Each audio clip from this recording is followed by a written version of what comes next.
Hello everyone.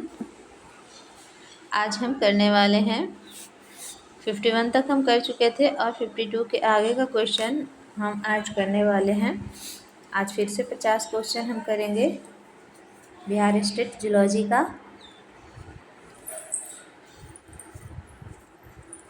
आइए मेरे साथ सेल्फ स्टडी ही करते हैं हम भी, और आप भी मेरे साथ सेल्फ स्टडी कीजिए। 52 नंबर क्वेश्चन है, स्टेटोसिस्ट पाई जाती है। स्टेटोसिस्ट पाई जाती है, हमारा आंसर है सी, ओवेलिया में। स्टेटोसिस्ट ओवेलिया में पाई जाती है। स्टेटोसिस्ट एक संवेदी अंग है जो शरीर का संतुलन बनाने में मदद करता है। यह कुछ जलीय अकशेरुकियों जैसे निडेरियन, इकाइनोडर्मेट, सिफेलोपोड और क्रस्टेशियन में पाया जाता है। हमारा अगला क्वेश्चन है 53वां, प्लैन्यूला लार्वा किसके जीवन चक्र में बनता है। प्लैन्यूला लार्वा किसके जीवन चक्र में बनता है, हमारा आंसर है बी, ओवेलिया।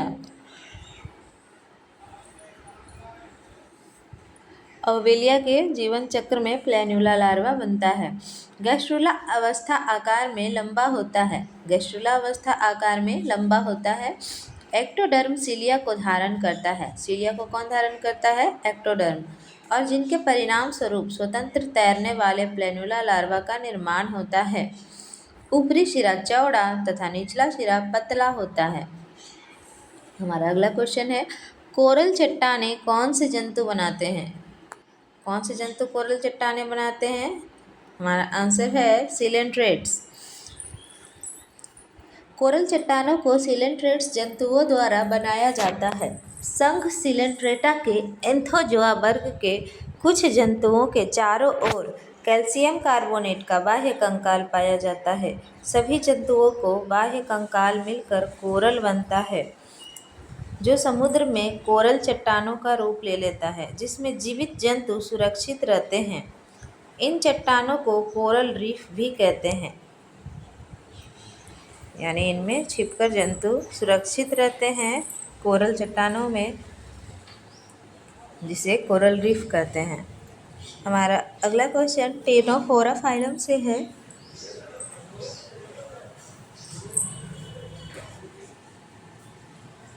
लैसो कोशिकाएं मौजूद होती है। लैसो कोशिकाएं मौजूद होती है, हमारा आंसर है टीनोफोरा में।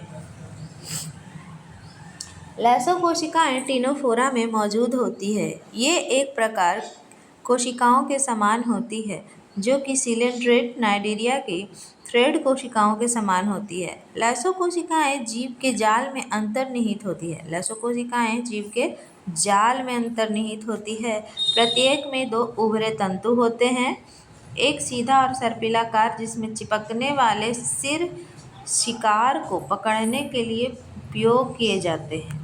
यह चिपकने वाली सामग्री का स्राव करती है।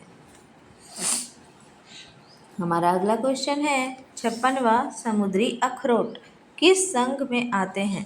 सी वॉलनट्स किस संघ में आते हैं, हमारा आंसर है टीनोफोरा। समुद्री अखरोट सी वॉलनट एक समुद्री अकशेरुकी जंतु है। यह टेंटाकुलेटा वर्ग का जंतु है तथा इसका संघ टीनोफोरा है। इसकी उत्पत्ति अटलांटिक महासागर के तटीय क्षेत्रों से मानी जाती है। समुद्री अखरोट को कॉम्ब जेली के नाम से भी जाना जाता है। ये जंतु द्विलिंगी होते हैं और इनमें स्वनिषेचन की क्षमता होती है। ये जंतु द्विलिंगी होते हैं और इनमें स्वनिषेचन की क्षमता होती है।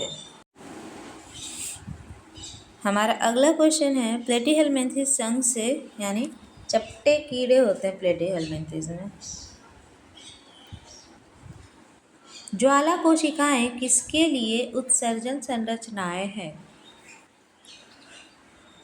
ज्वाला कोशिकाएं किसके लिए उत्सर्जन संरचनाएं हैं, हमारा आंसर है प्लेटीहेलमिन्थेस के लिए। ज्वाला कोशिकाएं एक विशेष उत्सर्जी कोशिका है जो प्लेटीहेलमिन्थेस सहित सबसे सरल मीठे पानी के अकशेरुकीय जीवों में पाई जाती है। ज्वाला कोशिकाएं एक विशेष उत्सर्जी कोशिका है जो कहाँ पाई जाती है? प्लेटीहेल्मिन्थेस सहित सबसे सरल मीठे पानी के अकशेरुकीय जीवों में पाई जाती है। ज्वाला कोशिकाएं किडनी की तरह काम करती है और अपशिष्ट पदार्थों को हटा देती है। ज्वाला कोशिकाओं के बंडलों को प्रोटेनेफ्रीडिया कहा जाता है। ज्वाला कोशिकाओं के बंडलों को प्रोटेनेफ्रीडिया कहा जाता है। ज्वाला कोशिकाएं निस्पंदन एवं पुनर्शोषण के आधार पर कार्य करती है। ज्वाला कोशिकाएं किस आधार पर कार्य करती है? निस्पंदन एवं पुनर्शोषण के आधार पर कार्य करती है। हमारा अगला क्वेश्चन है 58वां क्वेश्चन, इनमें से कौन अगुहिक संघ है? कौन है जो अगुहिक संघ है? Which is the acoelomates phylum? हमारा आंसर है सी, प्लेटीहेल्मिन्थेस। प्लेटीहेल्मिन्थेस संघ के सभी जंतु अगुहिक होने के साथ अधिकांश परजीवी होते हैं। इनके शरीर में गुहा नहीं पाई जाती है। प्लेटीहेल्मिन्थेस का अर्थ चपटे कृमि होता है। इनके पास पाचन तंत्र नहीं होता, यानी चपटे कृमि के पास पाचन तंत्र नहीं होता है। हमारा 59वां क्वेश्चन है, फैसियोला हिपैटिका रहता है।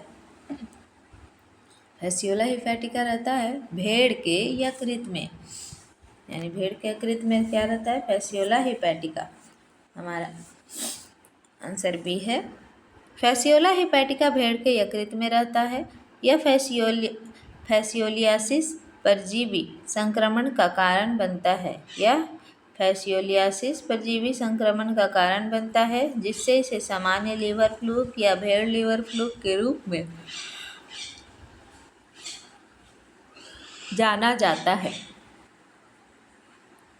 यह ट्रिमेटोडा फाइलम प्लेटीहेल्मिन्थेस वर्ग का एक परजीवी ट्रिमेटोड है। यह ट्रिमेटोडा फाइलम प्लेटीहेल्मिन्थेस वर्ग का एक परजीवी ट्रिमेटोड है। यह मनुष्यों सहित विभिन्न स्तनधारियों के यकृतों को संक्रमित करता है।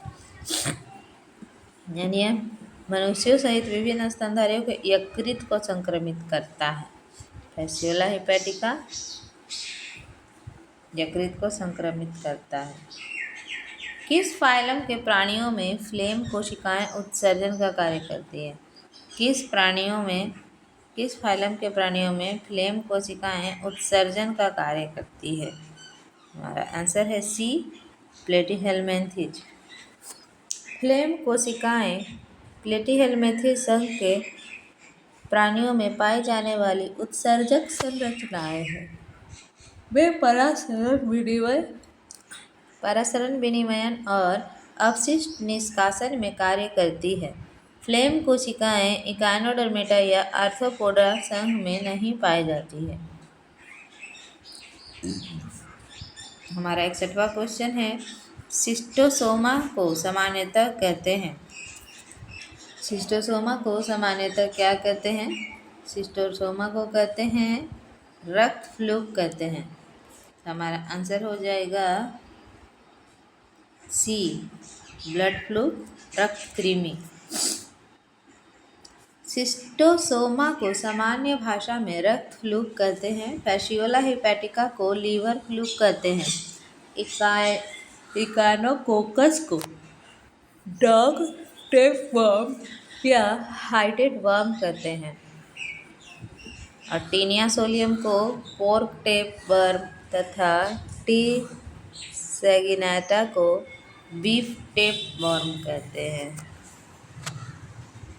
हमारा अगला क्वेश्चन है, निम्नलिखित युग्मों में से कौन उचित सुमेलित है? कौन जो है सही सुमेलित है?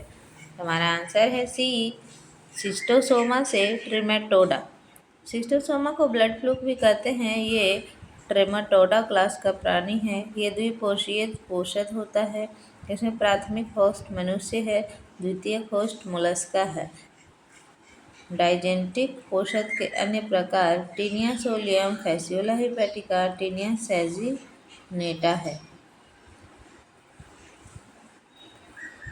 प्लेटफॉर्म के विभिन्न अंगों के बीच की जगह को भरने वाला मेसोडर्मल उत्तक फ्लैटवर्म के विभिन्न अंगों के बीच की जगह को भरने वाला मेसोडर्मल ऊतक को क्या कहते हैं? उसको कहते हैं डी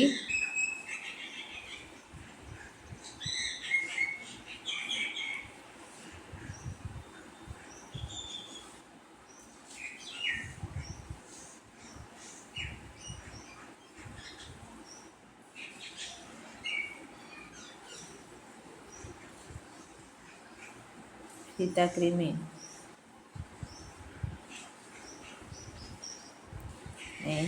फ्लैटवर्म के विभिन्न अंगों के बीच की जगह को भरने वाला मेसोडर्म ऊतक है पैरेन्काइमा। पैरेन्काइमा ऊतक होते हैं जो फीताकृमि को मध्य त्वचीय स्तर के बीच खाली स्थानों में भरे होते हैं। उदाहरण वॉटरॉइड ऊतक पाए जाते हैं हिरुडिनेरिया, जिसे सामान्यतः जोक कहते हैं। इन ऊतकों की संरचना में ग्रैप लाइक मांसल संरचना होती है। इन ऊतकों का विशिष्ट लक्षण इसमें पाए जाने वाला ब्राउन वर्णक है। फीताकृमि भोजन का अवशोषण करता है किससे? डी फीताकृमि भोजन का अवशोषण करता है सामान्य सतह से। सामान्य सतह से फीताकृमि भोजन का अवशोषण करता है सामान्य सतह से। फीताकृमि भोजन का अवशोषण सीधे सामान्य सतह के माध्यम से करता है, क्योंकि इसमें आहार नाल अनुपस्थित होती है, ऑर्गन सिस्टम अनुपस्थित होता है। टिनिया अपना भोजन केवल देह भित्ति द्वारा ग्रहण करता है। फीताकृमि में मुख, गुदा तथा पाचन तंत्र नहीं होता। यह तरल पोषक पदार्थों ग्लूकोज, एमिनो अम्ल, ग्लिसरॉल आदि को पोषक की काइम से अपने शरीर की सतह पर विसरण द्वारा ग्रहण करता है। इसलिए शरीर की सतह पर इसका क्षेत्रफल अत्यधिक बढ़ाने हेतु आच्छादक के सूक्ष्मांकुर होते हैं। इसके आच्छादक की सूक्ष्म नलिकाएं भी तरल भोजन के ग्रहण में सहायता करती है, अतः कोशिकीय प्रवेश द्वारा भी भोजन ग्रहण किया जा सकता है। 5 नागों की अनुपस्थिति फीताकृमियों का अद्वितीय लक्षण होता है। 5 नागों की उपस्थिति फीताकृमियों का अद्वितीय लक्षण होता है। पाचन अंगों की अनुपस्थिति, इसमें पाचन अंग अनुपस्थित होते हैं। यहाँ पाचन अंगों को जोड़कर लिख दिया 5 नागों। हमारा 65वां क्वेश्चन है, सबसे छोटा फीताकृमि होता है? आंसर है इकाइनोकोकस। इकाइनोकोकस सबसे छोटा फीताकृमि होता है। इकाइनोकोकस ग्रेनुलोसस को हाइड्रेटेड वर्म या डॉग वर्म कहते हैं। इकाइनोकोकस ग्रेनुलोसस को हाइड्रेटेड वर्म या डॉग वर्म भी कहते हैं। इस वर्म के ट्रांसमिशन के लिए 2 होस्ट की आवश्यकता होती है, एक डेफिनिट होस्ट और एक इंटरमीडिएट होस्ट। इस वर्म के डेफिनिट होस्ट कुत्ता और सामान्यतः इंटरमीडिएट होस्ट भेड़ होती है। डेफिनिट होस्ट कुत्ता और इंटरमीडिएट होस्ट भेड़ होती है। इसके अतिरिक्त कैटल, घोड़ा, बकरी, ऊंट भी इंटरमीडिएट होस्ट हो सकते हैं। इकाइनोकोकस प्रजाति के एक अन्य परजीवी इकाइनोकोकस मल्टीकुलेरिस भी है। इकाइनोकोकस परजीवी फ्लैटवर्म कहलाते हैं। यह सबसे छोटे कृमि होते हैं। इकाइनोकोकस कृमि वयस्क स्थिति में 2 से 6 मिलीमीटर के होते हैं। इकाइनोकोकस कृमि वयस्क स्थिति में 2 से 6 मिलीमीटर के होते हैं। टीनिया सोलियम को चपटा कृमि कहा जाता है। टीनिया सोलियम को चपटा कृमि कहा जाता है। यह मनुष्य तथा पशुओं का आंत्र परजीवी है।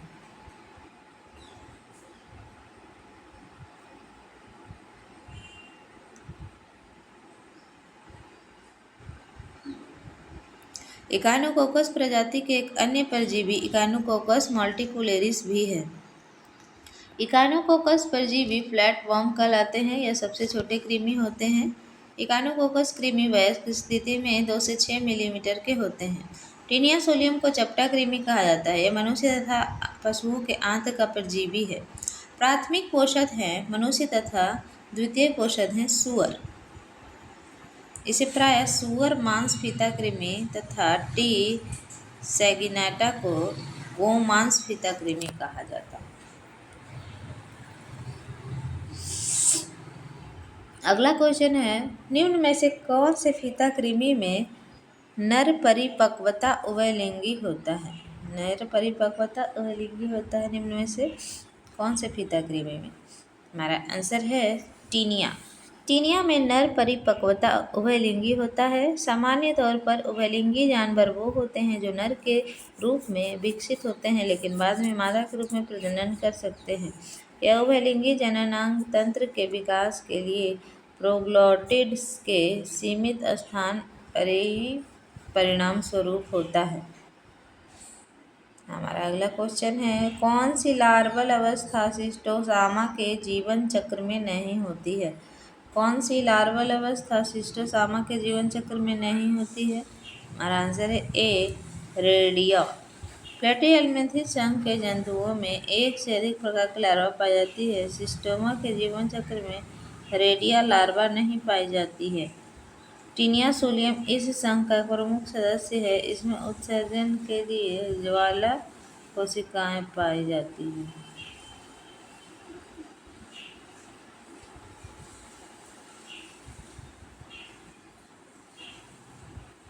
हमारा अगला क्वेश्चन है, कौन सी लार्वल अवस्था शिस्टोमा के जीवन चक्र में पाई जाती है? हमारा आंसर है प्लेटीहेल्मिन्थेस संघ के। हमारा आंसर ए है रेडिया। हमारा अगला क्वेश्चन है, टीनिया सेजिनाटा टीनिया सोलियम से भिन्न है क्योंकि इसमें अनुपस्थित होता है। टीनिया सेजिनाटा टीनिया सोलियम से भिन्न है क्योंकि इसमें अनुपस्थित होता है क्या? तुंडक। टीनिया सेजिनाटा टीनिया सोलियम से भिन्न है क्योंकि टीनिया सेजिनाटा में तुंडक और हुक अनुपस्थित होता है। टीनिया सोलियम और टीनिया सेजिनाटा में मुख्य अंतर हैं। सामान्य नाम है टीनिया सोलियम के पोर्क टेप वर्म और टीनिया सेजिनाटा है बीफ टेप वर्म। होस्ट मानव है टीनिया सोलियम का और टीनिया सेजिनाटा का होस्ट भी मानव ही है क्योंकि ये लोग खाते हैं इसको। इंटरमीडिएट होस्ट सूअर और इस पे बीफ में है गाय और मवेशी। रोग होता है टीनिया सोलियम से यानी पोर्क टेप वर्म से टेनियसिस और सिस्टोसरकोसिस, और बीफ से होता है बीफ टेप वर्म से केवल टेनियसीरन। खाना दोनों में से कोई नहीं चाहिए, सब फालतू है। निम्न में से एपोलिसिस प्रमोचन की प्रक्रिया है? हमारा आंसर है सी। एपोलिसिस की प्रक्रिया कौन सी है? मुख्य शरीर से ग्रेविड प्रोग्लैटिड का अलग होना। प्रमोचन टीनिया सोलियम से संबंधित होता है जिसमें अंडपूर्ण या ग्रेविड देह खंड छोटे छोटे समूह में नियमित रूप से स्ट्रोबिला के पिछले सिरे से अलग होकर परपोषी के मल के साथ बाहर निकलते हैं। यह प्रक्रिया प्रमोचन कहलाती है तथा फीता कृमि जिसमें यह परिघटना होती है प्रमोचिनी कहलाती है। हमारा अगला क्वेश्चन ब्लैडर वर्म है। ब्लैडर वर्म क्या है? हमारा आंसर है बी टीनिया का लार्वा। साइट्रिसस टीनियोक्लोसिस के लार्वा को मूत्राशय का कीड़ा कहते हैं। ये मुख्य रूप से फीता कृमि में बनते हैं। इनका शरीर एक गोलाकार अत्यधिक मांसल संरचना में बनता है और मुख में स्पोलेक्स हुक्स व शुक्र के साथ बनता है। इसे मीजली पोर्की कहते हैं। ब्लैडर वर्म क्या है? ब्लैडर वर्म है टीनिया का लार्वा। रेशम के लार्वा को कैटरपिलर कहते हैं। एस्केरियासिस लुम्ब्रिकाइडेट्स काइडेस को सामान्यतः राउंड वॉर्म यानी गोल कृमि कहते हैं। एस्केरियासिस लुम्ब्रिकाइडेस को कहते हैं राउंड वर्म गोल कृमि। यूरिन थैली को सिस्ट्स कहते हैं, सैक। 71वां क्वेश्चन है, मेहलिस ग्रंथि लीवर फ्लूक में सहायक होता है। मेहलिस ग्रंथि लीवर फ्लूक में सहायक होता है। आंसर है प्रजनन। मेहलिस ग्रंथि लीवर फ्लूक की जनन कोशिका से संबंधित है। मेहलिस ग्रंथि किसकी जनन कोशिका से? लीवर फ्लूक की जनन कोशिका से संबंधित है। इसे सेल ग्लैंड भी कहते हैं। ये अंडाणु के उत्पादन में सहायक होता है। यह ग्रंथि नमी बनाए रखने का कार्य भी करती है। अंडकोश की सतह में भी सहायक होता है। 72वां क्वेश्चन है, हेक्साकेंथ लार्वा पाया जाता है। हेक्साकेंथ लार्वा पाया जाता है टेनिया सोलियम में। लार्वा की अवस्था टेनिया सोलियम में पाई जाती है, जो कि हेक्साकेंथ अवस्था के परिवर्तित होने के साथ बनता है और ये पोषक की आंत में पाए जाने वाली श्लेष्म कोशिकाओं से जुड़ा होता है।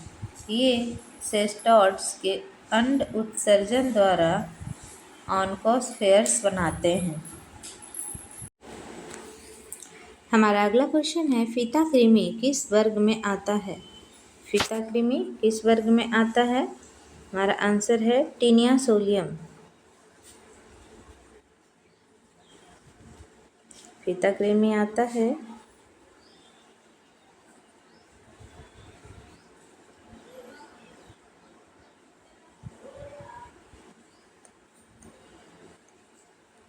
टीनिया सोलियम मनुष्य की आंत में एक परजीवी है जो फाइलम प्लेटीहेल्मिन्थेस के सेस्टोडा वर्ग के अंतर्गत आता है। यानी सेस्टोडा होगा यहाँ पे आंसर हमारा। फीता कृमि किस वर्ग में आता है? सेस्टोडा वर्ग में आता है। इसका जीवन चक्र 2 पोषद में पूरा होता है, अर्थात डाइजेनेटिक प्राथमिक पोषक मनुष्य और द्वितीय पोषक सूअर है। सेस्टोडा फ्लैटवर्म फाइलम में परजीवी कृमियों का एक वर्ग है। इन्हें आमतौर पर टेप वर्म कहा जाता है क्योंकि इनका शरीर टेप जैसा और खंड युक्त होता है। जठरांत्र गुहा परिवार प्लेटीहेल्मिन्थेस में अनुपस्थित होती है। ये क्लास समूह सेस्टोडा के जंतु हैं। ये सामान्यतः पतले कृमि कहलाते हैं। छोटी आंत में टीनिया सोलियम परजीवी के लिए मनुष्य की आंत उत्तम पोषण का क्षेत्र है, जहाँ से ये अपना पोषण करते हैं और ये अपना पोषण बाह्य त्वचा भित्ति द्वारा विसरण माध्यम से अवशोषित करते हैं। ये अपना पोषण कहाँ से अवशोषित करते हैं? बाह्य त्वचा भित्ति द्वारा विसरण माध्यम से अवशोषित करते हैं टीनिया सोलियम। हमारा अगला क्वेश्चन है, निम्न में से फैसियोला के किस डिंभक अवस्था में से कई डिंभक उत्पन्न नहीं होते हैं? निम्न में से फैसियोला के किस डिंभक अवस्था से कोई डिंभक उत्पन्न नहीं होता है? आंसर है डी, सर्केरिया। फैसियोला के सर्केरिया अवस्था में कई डिंभक उत्पन्न नहीं होते। फैसियोला के जीवन चक्र में 5 अवस्था है। पहला है अंडा, दूसरा है मिरासीडियम, तीसरा है सर्केरिया, चौथा है मेटासर्केरिया और 5वां है वयस्क फ्लूक।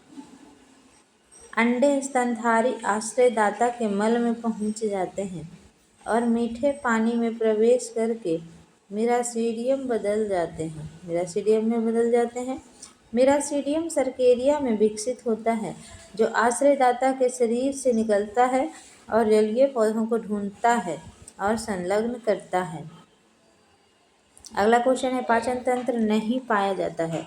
पाचन तंत्र किस में नहीं पाया जाता है? आंसर है हमारा बी, टीनिया में। टीनिया सोलियम में पाचन तंत्र नहीं पाया जाता है, अतः यह परपोषी से पचाया भोज्य पदार्थ शरीर की सतह से विसरण द्वारा ग्रहण करता है। यानी ये पचे हुए भोजन से अपना भोजन करता है। हमारा अगला क्वेश्चन नेमाटोडा संघ से है, यानी गोल कृमि। एस्कैरिस सामान्यतः कहाँ पाया जाता है? एस्कैरिस कहाँ पाया जाता है? एस्कैरिस पाया जाता है बच्चों में। एस्कैरिस सामान्यतः बच्चों की छोटी आंत में पाया जाता है। बच्चों को एस्कैरियासिस होने की अधिक संभावना है क्योंकि वे अपने प्रदूषित भोजन व मिट्टी डालते हैं और जिसमें गंदगी शामिल होती है और अक्सर वयस्कों की तुलना में खराब स्वच्छता की आदतें होती है। यानी बच्चे कुछ भी गंदा संदा खा पी लेते हैं, उन्हें कुछ पता नहीं चलता, इसलिए उन्हीं में एस्कैरिस ज़्यादा पाया जाता है। हमारा अगला क्वेश्चन है, सीट वर्म किस कृमि का दूसरा नाम है? सीट वर्म पिन वर्म का दूसरा नाम है। सीट वर्म, पिन वर्म और हुक वर्म है इंसैलोस्टोमेटा का, और जीनिया वर्म है ड्रैकनकुलस का, और राउंड वर्म यानी गोल कृमि है एस्कैरिस का। निम्नलिखित में से कौन एस्के हेलमिंथेस से संबंधित है? हमारा आंसर है गिनी वर्म। गिनी वर्म है एस्के हेलमिंथेस से संबंधित। गिनी वर्म को सामान्यतः ड्रैकनकुलस मेडिनेंसिस के नाम से जाना जाता है। यह एक निमेटोड है जो एस्के हेलमिंथेस संघ से संबंधित है। 79वां क्वेश्चन है, एस्कैरिस के अंडों का निषेचन कहाँ होता है? एस्कैरिस के अंडों का निषेचन होता है यूटेराई में। एस्कैरिस के अंडों का निषेचन होता है यूटेराई में। आइए विस्तार रूप से पढ़ते हैं इसको। एस्कैरिस लुम्बिकॉइड्स एक निमेटोड परजीवी है जिससे एस्कैरियासिस नामक रोग होता है। इसके बच्चे सर्वाधिक प्रभावित होते हैं। यह सुअरों और मानव की आंतों में परजीवी के रूप में रहता है। इस बीमारी की शुरुआत में सांस की तकलीफ तथा बुखार हो जाता है। इसके पश्चात पेट की सूजन, पेट दर्द तथा डायरिया के लक्षण प्रकट हो सकते हैं। अगला क्वेश्चन है, नर एस्कैरिस मादा एस्कैरिस से भिन्न होता है क्योंकि इसमें होती है, आंसर है पिनियल स्पिक्यूल, क्योंकि इसमें होती है पिनियल स्पिक्यूल। नर एस्कैरिस मादा एस्कैरिस से भिन्न होता है क्योंकि इसमें पिनियल स्पिक्यूल पाए जाते हैं। वह पूंछ मुड़ी हुई होती है। ये लक्षण मादा एस्कैरिस में नहीं पाया जाता है। नर एस्कैरिस और मादा एस्कैरिस में कुछ अंतर दिए गए हैं। जैसे नर एस्कैरिस माप में छोटा, 15 से 30 सेंटीमीटर लंबा, 3 से 5 मिलीमीटर छोटा, 3.5 मिलीमीटर मोटा होता है। और मादा एस्कैरिस माप में बड़ी होती है। वो 20 से 40 सेंटीमीटर लंबी तथा 6 से 8 मिलीमीटर मोटी होती है।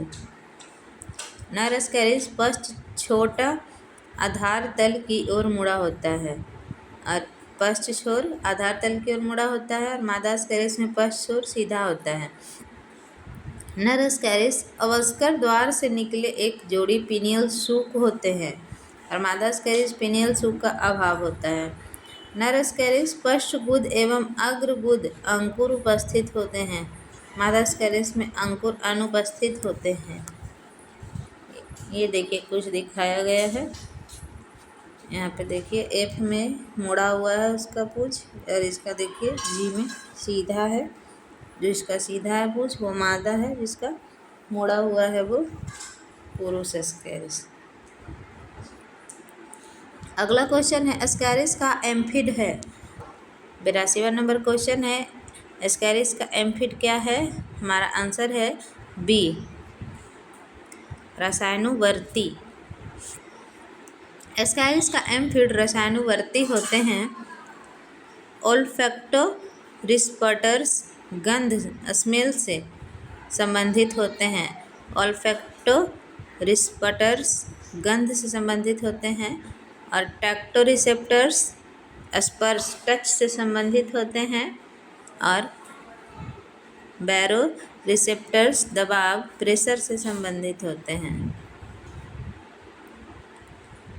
निम्नलिखित में से किसका मध्यस्थ पोषक नहीं होता है?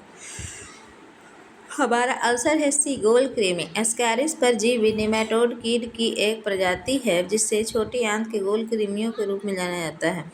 जो मानव की छोटी आंत की एक अंतः परजीवी है, यह बच्चों में अधिक पाया जाता है। इसका कोई मध्यस्थ पोषक नहीं होता। प्लाज्मोडियम का मध्यस्थ होस्ट मादा एनाफ्लीज मच्छर है। प्लाज्मोडियम का मध्यस्थ होस्ट मादा एनाफ्लीज मच्छर है। और फीता कृमि का मध्यस्थ होस्ट मछली, पोर्क, बीफ आदि है। लीवर फ्लूक का मध्यस्थ होस्ट घोंघा है।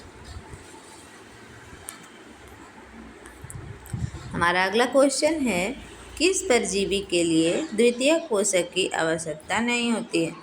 किस परजीवी के लिए द्वितीयक पोषक की आवश्यकता नहीं होती है? हमारा आंसर है सी, एस्कैरिस। एस्कैरिस परजीवी के लिए द्वितीय पोषक की आवश्यकता नहीं होती है। एस्कैरिस स्तनियों की आंत का एक पोषिदीय परजीवी होता है, इसलिए एस्कैरिस परजीवी के लिए द्वितीय पोषक की आवश्यकता नहीं होती है। एस्कैरिस लुम्ब्रिक्वाइडिस। एस्कैरिस लुम्ब्रिक्वाइडिस मनुष्य की छोटी आंत में रहता है। देसी भाषा में लोग इसे केंचुआ, केंचुला या गिलावा कहते हैं।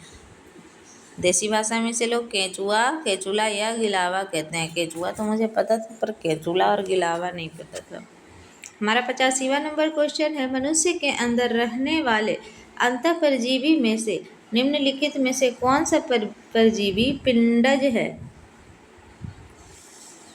हमारा आंसर है बी, मनुष्य के अंदर रहने वाले अंतःपरजीवी में से बुचेरेरिया परजीवी पिंडज है। मनुष्य के अंदर रहने वाले परजीवियों में बुचेरेरिया परजीवी पिंडज है। बुचेरेरिया बैंक्रोफ्टाई लिम्फ वाहिनियों एवं लिम्फ ग्रंथियों में रहता है तथा फील पाँव या हाथी पाँव नामक रोग उत्पन्न करता है।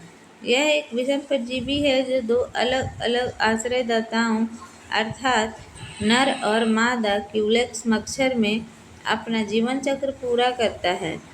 नर और मादा कृमि मानव के लसिका ग्रंथि के मौजूद होने पर मैथुन करते हैं। नर और मादा कृमि मानव के लसिका ग्रंथि में मौजूद होने पर मैथुन करते हैं। मादा कृमि अंड जरायुज है, यानी वे अंडे का उत्पादन करती है जो मादा के शरीर से पोषण प्राप्त किए बिना उसके भीतर पैदा होती है। हमारा अगला क्वेश्चन है, बुचेरेटिया बैंक्राफ्टी का लार्वा है। बुचेरेटिया बैंक्राफ्टी का लार्वा है। आंसर है ए, माइक्रोफाइलेरिया लार्वा। माइक्रोफाइलेरिया बुचेरेरिया का लार्वा हाथी पाँव ट्रैकोफोर नेरिस का लार्वा पैरापोडिया में पाया जाता है। बुचेरेरिया लार्वा, माइक्रोफाइलेरिया लार्वा जो है बुचेरेरिया का लार्वा, यानी उसको क्या कहते हैं? हाथी पाँव। पैर फूल जाता है, उसको फाइलेरिया बोलते हैं। और जो अदर ऑप्शन में दिए गए हैं उसका भी आंसर यहाँ दिया है, जैसे ट्रोकोफोर नेरिस का लार्वा, बाइपिनेरिया तारा मछली का लार्वा है, और सेरंकेरिया फैसियोला कहते हैं इसको, यकृत कृमि। 87 नंबर क्वेश्चन है, आभासी देह गुहा का निर्माण किससे होता है? आभासी देह गुहा का निर्माण ब्लास्टोसील से होता है। निमेटोडा शारीरिक गुहा को आभासी देह गुहा कहते हैं, यानी एस्केलमेंथिस। यह झूठा देह गुहा होता है जो भ्रूणीय विकास के समय भ्रूण के ब्लास्टोसील से बनता है। आद्यांत्र गैस्ट्रुला स्टेज में भ्रूण के पाचन तंत्र से संबंधित है। अगला क्वेश्चन है, हाथी पाँव नामक रोग वाहक है कौन है? आंसर है सी, संक्रमित क्यूलेक्स मच्छर।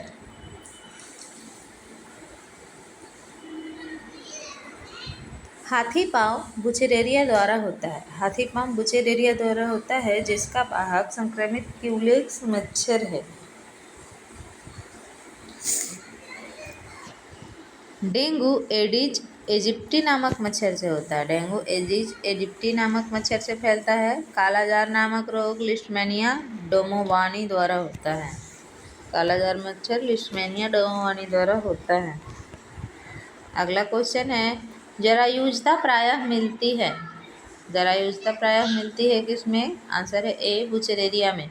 बुचेरेरिया प्रायः अंड जरायुज होती है। यह असंख्य नवजात को जन्म देती है जिन्हें माइक्रोफाइलेरियाई कहते हैं। ये अति परिपक्व अवस्था में उत्पन्न होते हैं तथा एक कोमल क्यूटिकल आवरण में बंद होते हैं। फाइलेरिया एक दुर्लभ संक्रामक उष्णकटिबंधीय विकार है जो कृमि परजीवी बुचेरेरिया बैंक्रप्टी के कारण होता है। हमारा 90 नंबर का क्वेश्चन है, निम्नलिखित में से कौन सा परिवार है जो विशेषीकृत अवस्था सत्य गुहिका को अनुपस्थिति के आधार पर वर्गीकृत किया जाता है? निम्नलिखित में से कौन सा परिवार है जो विशेषीकृत अवस्था सत्य गुहिका ट्रूसोइलम को अनुपस्थिति के आधार पर वर्गीकृत किया जाता है? हमारा आंसर है डी, निमेटोडा। स्यूडोसिलोम को असत्य सिलोम कहते हैं जो निमेटोड में पाया जाता है। गोल कृमियों में देह गुहा भ्रूण को ब्लास्टोसिल से विकसित होती है जिसे कूट या स्यूडोसील कहते हैं। हमारा अगला क्वेश्चन है, प्लाज्मिड्स फॉस्मिड उपस्थित होते हैं। फॉस्मिड उपस्थित होते हैं किसमें? आंसर है ए, एस्कैरिस में। फॉस्मिड उपस्थित होते हैं एस्कैरिस में। फॉस्मिड एस्कैरिस में शरीर के पार्श्व तरफ स्थित होता है। यह रसायनुवर्ती होता है जो रसायन के प्रति उद्दीपन प्राप्त करता है। हमारा 92वां नंबर क्वेश्चन है, रैबिडिफॉर्म लार्वा किसके जीवन चक्र में बनता है? हमारा आंसर है बी, गोल कृमि। एस्कैरिस निमेटोडा एस्कैरिस निमेटोडा संघ का जंतु है। एस्कैरिस में असत्य देह गुहा पाई जाती है। एस्कैरिस गोल कृमि के जीवन चक्र में भ्रूणीय परिवर्तन तथा तत्पश्चात गैस्ट्रुला का निर्माण होता है तथा यही बाद में लंबा होकर प्रथम शिशु बनाता है जिसे रैबिडिफॉर्म लार्वा कहते हैं। यह एस्कैरियासिस नामक रोग फैलाता है। नर मादा दोनों के पश्च छोर पर एक जोड़ी गड्ढे-नुमा ग्रंथि संवेदक होते हैं जिसे फैजमिड कहते हैं। अगला क्वेश्चन एनालिडा संघ से है। 93वां क्वेश्चन, क्लाइटेलम किसके शरीर का ग्रंथि युक्त भाग है? क्लाइटेलम किसके शरीर का ग्रंथि युक्त भाग है? हमारा आंसर है केचुआ, डी, केचुआ। क्लाइटेलम केचुआ के शरीर का ग्रंथि युक्त भाग है। क्लाइटेलम केचुआ के 14वें और 17वें खंड के बीच में होता है। क्लाइटेलम केचुए के 14वें और 17वें खंड के बीच में होता है। यह केचुआ के मुख के पास शरीर के दीवार का मोटी ग्रंथि और अखंडित खंड है। क्लाइटेलम प्रजनन प्रणाली का हिस्सा है। यह प्रसवन काल में कोकून बनाती है जिसमें अंडे रखे जाते हैं। हमारा अगला क्वेश्चन है 94वां क्वेश्चन, किस फाइलम के प्राणियों में वेंट्रल नर्व कॉर्ड पाया जाता है? किस फाइलम के प्राणियों में वेंट्रल नर्व कॉर्ड पाया जाता है? आंसर है एनेलिडा। वेंट्रल नर्व कॉर्ड मुख्य रूप से एनेलिडा संघ के जानवरों में पाया जाता है। यह शरीर के वेंट्रल उदर की तरफ होता है और केंचुओं और खंडित कृमियों की विशेषता है। वेंट्रल नर्व कॉर्ड मुख्य रूप से एनेलिडा संघ के जानवरों में पाया जाता है। यह शरीर के वेंट्रल उदर की तरफ होता है और केंचुओं जैसे खंडित कृमियों की विशेषता है। हमारा 95वां क्वेश्चन है, निएंथीस के ट्रैकोफोर लार्वा की विशेषता है। निएंथीस के ट्रैकोफोर लार्वा की विशेषता है। हमारा आंसर है सी, शिखर पंक्ति और क्षैतिज पंक्ति दोनों। निएंथीस का ट्रैकोफोर लार्वा एक चींटी के समान लार्वा होता है जो मुक्त तैराकी प्लवक के समान समुद्री लार्वा कई परिधीय किनारों के साथ क्षैतिज पंक्तियों में पाए जाते हैं। ए है, अकेले सीलिया की क्षैतिज पंक्ति में सीलिया के शीर्ष की पंक्ति और क्षैतिज पंक्ति दोनों में, सीलिया के शीर्ष पंक्ति और सीलिया की क्षैतिज पंक्ति दोनों में, और एकल सीलिया लंबवत क्रम में। यानी नियंथिस के ट्रोकोफोर लार्वा की विशेषता है शिखर पंक्ति और क्षैतिज पंक्ति दोनों में पाए जाते हैं। ये मतलब किधर से भी मिल सकते हैं। नेरिस में एपिटोका का संबंध किससे है? हमारा 96वां क्वेश्चन है। नेरिस में एपिटोका का संबंध है, आंसर है जनन से। नेरिस में एपिटोका का संबंध जनन से है। एपिटोक एक अलैंगिक उत्पाद है।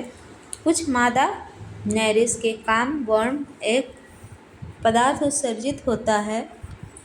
कुछ मादा नेरिस के काम वर्म से एक पदार्थ उत्सर्जित होता है जिसे फर्टिलाइजिंग कहते हैं, जो मेल को आकर्षित करने हेतु प्रेरित करने का कार्य करता है। एपिटोक्स का मुख्य कार्य अंडोत्सर्जन व शुक्राणुओं का उत्सर्जन करना है। लैंगिक परिपक्वता की अवस्था में परिवर्तन की क्षमता ही एपिटोक है। यानी एपिटोक का संबंध किससे है? जनन से है। 97वां क्वेश्चन है। हेटेरोनेरिस से नेरिस बनने तक कौन कौन से परिवर्तन प्रतीत होते हैं? यानी हमारा आंसर है बी, शरीर के पिछले हिस्से में बढ़े हुए पेरापेडियम। हेटेरोनेरिस से नेरिस बनने तक का कौन सा परिवर्तन प्रतीत होता है? शरीर के पिछले हिस्से में बढ़े हुए पेरापेडियम।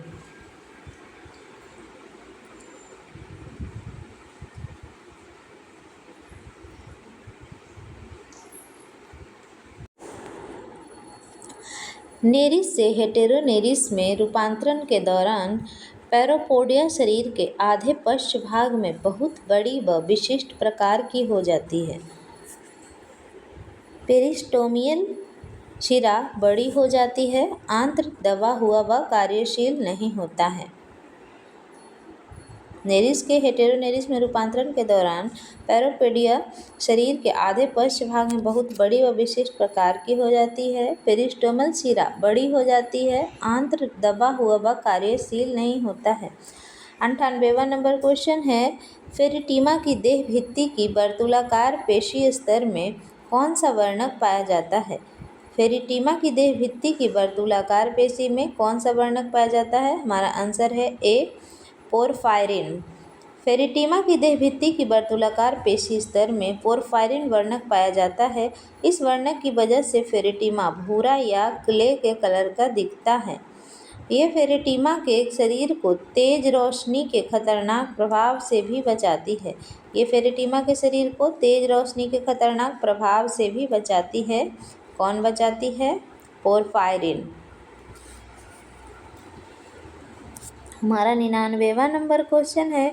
शुक्राणुओं की जोड़ी क्रमशः किस किस खंड में पाई जाती है? शुक्राणुओं की जोड़ी क्रमशः किस किस खंड में पाई जाती है? हमारा आंसर ए है, छठे, सातवें, आठवें और नौवें में ये शुक्राणुओं की जोड़ी पाई जाती है। तीसरा खंड मुख गुहा और सातवां खंड में जठर होता है फेरिटीमा के, जो कि एनेलिडा समूह का है।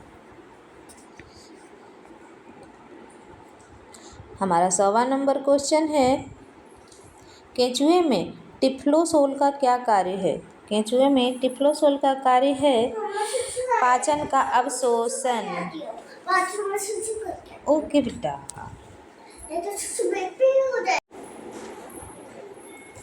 मेरी बेटी जाग गई थी अभी। केंचुए में टिफ्लोसोल का कार्य पाचन तथा अवशोषण है। केंचुए में टिफ्लोसोल का कार्य पाचन तथा अवशोषण है।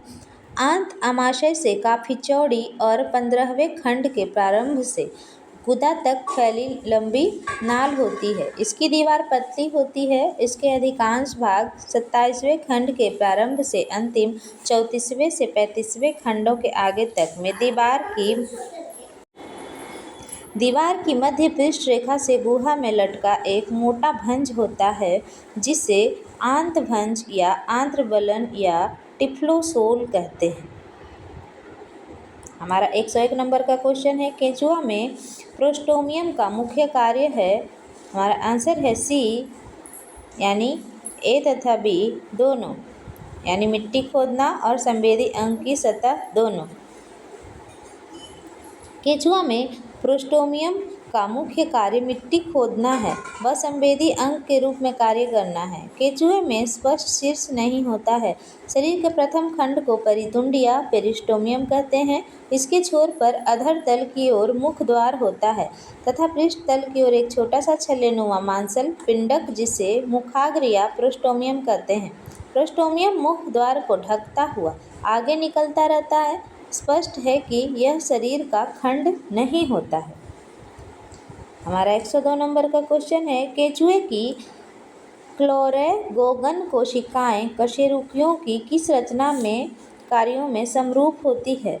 केंचुए की रेणुपीत कोशिकाएं। हमारा आंसर है यकृत। केंचुए की क्लोरेगोगन कोशिकाएं कशेरुकियों की यकृत के कार्यों में समरूप होती है। केंचुए की रेणुपीत कोशिकाएं और कशेरुकियों की यकृत रचना व कार्यों में समरूप होते हैं। अमोनिया एवं यूरिया का संश्लेषण मुख्यतः रेणुपीत कोशिकाओं में होता है। ये कोशिकाएं कशेरुकियों की यकृत कोशिकाओं की भांति आवश्यकता से अधिक एमिनो अम्लों का एमिनोहरण अर्थात डेमिनेशन करें तथा शरीर कोशिकाओं में प्रोटीन जारण से बने उत्सर्जी पदार्थों को रुधिर एवं देहगुह्य द्रव से लेकर यूरिया का संश्लेषण करती है और इसे देहगुह्य द्रव में संभवतः कुछ रुधिर भी छोड़ देती है। देहगुह्य द्रव्य तथा रुधिर से उत्सर्जी पदार्थ छानकर उत्सर्गिकाओं में आते हैं। उत्सर्गिकाओं कशेरुकियों की वृक्क नलिकाओं की भांति लवणों, ग्लूकोज आदि लाभदायक पदार्थों का पुनर्वशोषण भी होता है। आज के लिए यहीं तक है। कल हम फिर से 103 नंबर क्वेश्चन से स्टार्ट करेंगे। Thank you.